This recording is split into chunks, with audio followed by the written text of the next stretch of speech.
국민의 안전과 행복을 위한 매뉴얼. 생활 속 위기 상황에 대처하는 노하우 대공개. 안전한 대한민국이 되는 그날까지 우리 가족 안전백서가 함께합니다. 텐트 안에서 난로를 피우고 자던 등산객이 질식해서 숨졌습니다. 강화도로 캠핑을 갔던 두 가족 5명이 화재로 목숨을 잃었습니다. 2015년 3월 22일 강화도의 한 캠핑장에서 발생한 화재로 약 3분 만에 텐트 한 동이 모두 타고 말았는데요.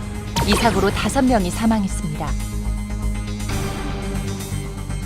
모두 잿더미로 변해버린 캠핑장은 그 당시 끔찍했던 순간을 말해주는 것 같습니다. 우리나라 캠핑 인구가 480만 명에 접어들면서 최근 캠핑장 관련 사고가 부쩍 늘었습니다. 저는 지금 얼마 전 화재 사고가 일어났던 강화도 캠핑장 현장에 나와 있습니다. 대부분의 사고가 얼마든지 막을 수 있는 인재였다는 점에서 우리를 더 안타깝게 하고 있습니다. 사고가 난 캠핑장은 캠핑에 필요한 기본 장비가 갖춰진 글램핑장이었는데요. 가전제품 주변에서 발생한 화재가 참사로 이어졌습니다. 부검 결과 기도에 그름이 많은 것으로 미뤄 유독가스에 의한 질식사로 추정되는 상황입니다. 찰나의 순간에 일어나는 안전사고. 이번 강화도 캠핑장의 5명의 사망사고의 원인은 바로 일산화탄소에 의한 질식사였습니다. 텐트 안의 질식사의 원인에 대해서 저희가 직접 실험해봤습니다. 서초 소방서의 협조 아래 실험이 진행됐는데요. 만약의 사고를 대비해 안전교육대원이 함께했습니다. 밀폐된 텐트 안에서 가스기구를 사용할 때 질식사를 일으키는 일산화탄소의 수치는 어떻게 변하게 됐는지 알아보는데요. 실험 전 텐트 안에서 일산화탄소는 검출되지 않았습니다. 본격적인 실험을 위해 캠핑할 때 흔히 사용하는 가스기구인 가스난로와 가스랜턴을 켜고 텐트를 밀폐시켰습니다. 결과가 어떻게 나올까요? 9분에 가까워지자 경고음을 내기 시작하는 측정기. 무려 61ppm 검출. 약 10분 만에 정상 범위를 넘어섰습니다. 이런 상태로 밀폐된 텐트 안에서 1시간 동안 있게 되면 일산화탄소가 증가해 어지럼증을 느끼게 되고 3-4시간 후엔 질식사의 위험에 처하게 됩니다.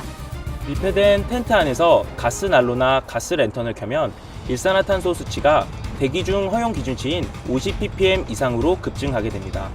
일산화탄소는 혈액의 산소 운반 능력을 감소시켜 저산소증이나 중추신경계 장애에 의한 질식의 원인이 되고 장시간 누출 시에는 사망할 수도 있습니다.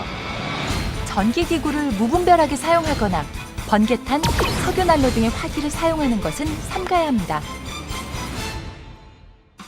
캠핑장에서 일어나는 사고 유형에는 첫 번째로 폭발 사고가 있습니다.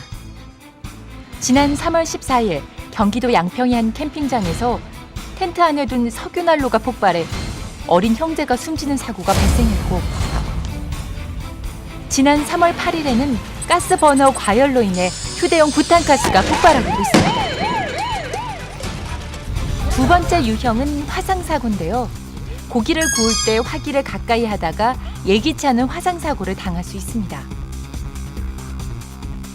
캠핑장에서 발생 가능한 안전사고로는 문어발식 전기코드 사용으로 인한 전기 누전이나 부탄가스 폭발, 일산화탄소로 인한 질식사 등이 있을 수 있습니다. 안전을 위해 심혈을 기울여 준비한 캠핑. 하지만 그 안에 어떤 위험이 숨어 있을지 알 수 없습니다. 최근 캠핑장 화재 사고로 인해서 안전에 대한 경각심이 높아졌습니다. 정부와 관계부처의 노력도 중요하지만 우리 개개인의 안전의식과 관심이 필요한 때입니다. 안전은 평상시 꼼꼼하게 확인하는 습관이 무엇보다 중요한데요. 캠핑장뿐만 아니라 주거 밀집 지역의 안전관리에도 앞장서야 합니다. 경기도 연천의 한 캠핑장. 주말을 맞아 캠핑을 하러 온 가족 단위 캠퍼들이 많았는데요. 캠핑장을 선택할 때는 뭘 확인해야 할까요? 캠핑장에 보험이 들어있는지 가입 여부를 확인하시는 게 가장 중요한 포인트고요. 두 번째는 캠핑장에 방문했을 때 소화시설이 잘 돼 있는지 확인하시고, 세 번째는 가스 버너나 가스 랜턴을 사용하시는 것보다 건전지 랜턴이나 저전력 전기 제품 사용하시는 게 좋습니다. 화재에 취약한 텐트. 안전한 텐트를 고르는 방법은 없을까요? 일반 텐트와 방염 텐트. 화재가 날 경우 어떤 차이가 있을지 실험해봤습니다. 불이 붙자 다 타버리는 일반 텐트에 반해 방염 텐트는 불이 닿은 부분만 타고 꺼져서 큰 화재를 막는 데 도움이 될 것으로 보입니다. 안전한 캠핑을 위해서 꼭 잊지 말아야 할 것 첫 번째. 아이들에겐 숯불이나 화기에 가까이 가지 않도록 주의를 줍니다. 두 번째, 숯불이나 모닥불을 사용한 뒤엔 작은 불씨라도 남아있을지 모르니 물을 부어 확실하게 불씨를 제거하고요. 휴대용 부탄가스 사용을 마치면 가스 누출과 폭발의 위험이 있으니 보호용 뚜껑을 닫아 보관합니다. 모닥불이나 화로가 있는 곳에서는 화재 위험이 있기 때문에 스프레이는 절대 사용하면 안 됩니다. 마지막으로 야간에는 식별을 위해 빛을 내는 텐트줄을 하거나 이것이 없다면 줄을 흰 테이프로 감싸서 표시를 합니다. 텐트 안에서는 가스 랜턴이 아닌 이런 건전지나 전기를 이용하는 랜턴을 이용하시고 캠핑 안전하게 즐기시면서 많은 추억 쌓으시기 바랍니다.